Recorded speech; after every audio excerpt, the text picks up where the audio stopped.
Hey guys, I am loading my crock pot. It's the day before the big day, Thanksgiving. This could be any holiday you want to make crock pot mac and cheese. Um, you won't have room in your oven. It's going to be full of everything else. So this is a great little guy to keep in your kitchen. And the day before, I am loading everything in here. So tomorrow morning, all I have to do is dump it all in and put it on to cook.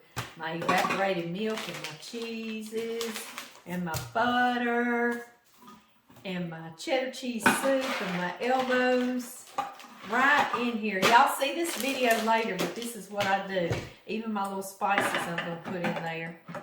That way I don't even have to think. I can just dump and turn it on. So that's going to be right out here ready for me in the morning. Another thing you can do the day before if you're going to do creamed potatoes, you can go on and peel your potatoes and chop them. I'm going to put them in their boiler. I'm going to cover them with water and slide them in the refrigerator. And then in the morning, just the same, I'll pull it out and put them on the stove and get them to cooking. So after this, all I've got left is going to set that table. We're about to get this one holiday down, aren't we? Just got to try to stay ahead of the game. We've had many holidays where really bad things happen in our family, and I don't think we're alone. I sure do not.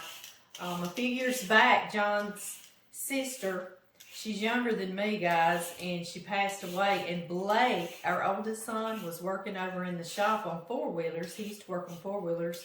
Everybody's around here. And that was close to John's mama's home where his sister lived, and Blake called me because he saw the ambulance drive up, and he said, Aunt Kimmy just passed away. Day before Thanksgiving, I had people staying at my home. I had food everywhere. I was standing here cooking just like this when he called me, and of course we dropped everything, went over there. I had like 30 people coming the next day, and they came. You know me, I'm not going to stop. So Blake, God bless his soul, he stood there with me, with Kim, John's sister. John couldn't stay in there, you know, that's his sister. John's mama was really upset, so we were consoling her. And we were waiting on the coroner, and one of our best friends, like family, worked at the funeral home, and he was the funeral director, so he was headed out there. And they were actually, John has their cell phones, they were actually on the deer stand. And so they were getting off the deer stand and headed our way. And so Blake stood there with me, bless him, right beside Kimmy.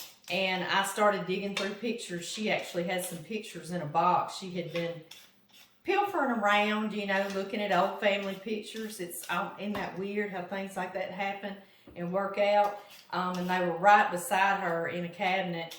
And so we just sat down right beside her and was digging, and I was finding lots of pictures of her and John and her daddy and mama and grandpa and grandma. And Blake never left my side sitting there with Aunt Kimmy. Blake said that was the hardest phone call he'd ever made, calling me. He had gone into Mama Linda's home to see why the ambulance drove up out of the four-wheeler shop and found that out. So he called me, and he said he wanted to know where John was. And I said, he's sitting right here watching me cook. Why? And he's like, oh, I was wishing you'd tell me he wasn't there because Aunt Kimmy just died. And he said Aunt Kimmy just passed away. And so we headed on over there. I said, we'll be right there. So that was a lovely Thanksgiving, and the whole family, literally 30 people showed up the next day, and I was like, John's sister passed away yesterday, and they were like, oh my goodness, why didn't you call and cancel? I was like, because I had all of this, you know, it was already underway, so we're going to get together anyway. But then last Thanksgiving, I had to meet Blake and Amanda and pick the kids up from them, and they were headed to Shreveport, and her daddy was passing away. And he's not but 2 years older than me. It was extremely tragic and very unexpected, and she is still just very, very heartbroken over it. She and her daddy were really close. So I'm just hoping this Thanksgiving goes off without a hitch. And I know that we're not alone. I know so many other people. Casey, I think of you, girl. she lost her daddy this time of year during the pandemic. Couldn't go in the hospital and see him. They had to sing. They literally had to sing hymns outside his hospital window because of the dome pandemic, So wasn't even able to be right there with him when he passed. And just, we all have lots of things, and when it happens around the holidays, that's what we think of, isn't it? I know it. Well, I just want you to know you're not alone. We're all out there together like this. Many of us have had things. If we live long enough, we're going to find hurt, aren't we? So I'm just praying that we are asking God to be by our side, because he's not going to leave us. He's sure not. And he's not going to, everybody always says God doesn't put on us more than we can handle. Well, that's not in the Bible.